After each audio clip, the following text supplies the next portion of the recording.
മത്തായിയുടെ സുവിശേഷം അധ്യായം 28. പുനരുത്ഥാനം. സാബത്തിനു ശേഷം ആഴ്ചയുടെ 1-ാം ദിവസം രാവിലെ മഗ്ദലേന മറിയവും മറ്റേ മറിയവും ശവകുടീരം സന്ദർശിക്കാൻ വന്നു. അപ്പോൾ വലിയൊരു ഭൂകമ്പം ഉണ്ടായി. കർത്താവിന്റെ ദൂതൻ സ്വർഗത്തിൽ നിന്നിറങ്ങി വന്ന് കല്ലുരുട്ടി മാറ്റി അതിന്മേലിരുന്നു. അവന്റെ രൂപം മിന്നൽ പിണർ പോലെ ആയിരുന്നു. വസ്ത്രം മഞ്ഞുപോലെ വെളുത്തതും. അവനെക്കുറിച്ചുള്ള ഭയം നിമിത്തം കാവൽക്കാർ വിറപൂണ്ട് മരിച്ചവരെ പോലെയായി. ദൂതൻ സ്ത്രീകളോട് പറഞ്ഞു, ഭയപ്പെടേണ്ട.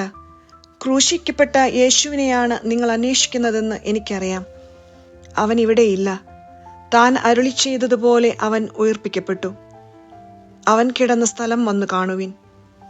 വേഗം പോയി അവന്റെ ശിഷ്യന്മാരോട്, അവൻ മരിച്ചവരുടെ ഇടയിൽ നിന്ന് ഉയിർപ്പിക്കപ്പെട്ടെന്നും നിങ്ങൾക്ക് മുൻപേ ഗലീലയിലേക്ക് പോകുന്നെന്നും അവിടെ വെച്ച് നിങ്ങൾ അവനെ കാണുമെന്നും പറയുവിൻ. ഇതാ, ഇക്കാര്യം ഞാൻ നിങ്ങളോട് പറഞ്ഞിരിക്കുന്നു. അവർ കല്ലറ വിട്ട് ഭയത്തോടും വലിയ സന്തോഷത്തോടും കൂടെ ശിഷ്യന്മാരെ വിവരമറിയിക്കാൻ ഓടി. അപ്പോൾ യേശു എതിരെ വന്ന് അവരെ അഭിവാദനം ചെയ്തു. അവർ അവനെ സമീപിച്ച് പാദങ്ങളിൽ കെട്ടിപ്പിടിച്ച് ആരാധിച്ചു. യേശു അവരോട് പറഞ്ഞു, ഭയപ്പെടേണ്ട. നിങ്ങൾ ചെന്ന് എൻ്റെ സഹോദരന്മാരോട് ഗലീലയിലേക്ക് പോകണമെന്നും അവിടെ അവർ എന്നെ കാണുമെന്നും പറയുക. കാവൽക്കാരുടെ വ്യാജ പ്രസ്താവന. അവർ പോയപ്പോൾ കാവൽക്കാരിൽ ചിലർ പട്ടണത്തിൽ ചെന്ന് സംഭവിച്ചതെല്ലാം പ്രധാന പുരോഹിതന്മാരെ അറിയിച്ചു. അവരും പ്രമാണികളും കൂടി ആലോചിച്ചതിനു ശേഷം പടയാളികൾക്ക് വേണ്ടത്ര പണം കൊടുത്തിട്ട് പറഞ്ഞു, ഞങ്ങൾ ഉറങ്ങിയപ്പോൾ രാത്രിയിൽ അവന്റെ ശിഷ്യന്മാർ വന്ന് അവനെ മോഷ്ടിച്ചു കൊണ്ടുപോയി എന്ന് പറയുവിൻ. ദേശാധിപതി ഇതറിഞ്ഞാൽ ഞങ്ങൾ അവനെ സ്വാധീനിച്ച് നിങ്ങൾക്ക് ഉപദ്രവമുണ്ടാക്കാതെ നോക്കിക്കൊള്ളാം.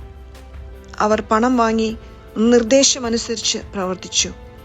ഇത് ഇന്നും യഹൂദരുടെ ഇടയിൽ പ്രചാരത്തിലിരിക്കുന്നു. പ്രേഷിത ദൗത്യം. യേശു നിർദ്ദേശിച്ചതുപോലെ 11 ശിഷ്യന്മാരും ഗലീലയിലെ മലയിലേക്ക് പോയി. അവനെ കണ്ടപ്പോൾ അവർ അവനെ ആരാധിച്ചു. എന്നാൽ ചിലർ സംശയിച്ചു. യേശു അവരെ സമീപിച്ച് അരുളി ചെയ്തു, സ്വർഗത്തിലും ഭൂമിയിലുമുള്ള എല്ലാ അധികാരവും എനിക്ക് നൽകപ്പെട്ടിരിക്കുന്നു. ആകയാൽ നിങ്ങൾ പോയി എല്ലാ ജനതകളെയും ശിഷ്യപ്പെടുത്തുവിൻ.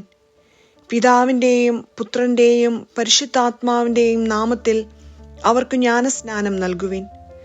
ഞാൻ നിങ്ങളോട് കൽപ്പിച്ചവയെല്ലാം അനുസരിക്കാൻ അവരെ പഠിപ്പിക്കുവിൻ. യുഗാന്തം വരെ എന്നും ഞാൻ നിങ്ങളോടുകൂടെ ഉണ്ടായിരിക്കും.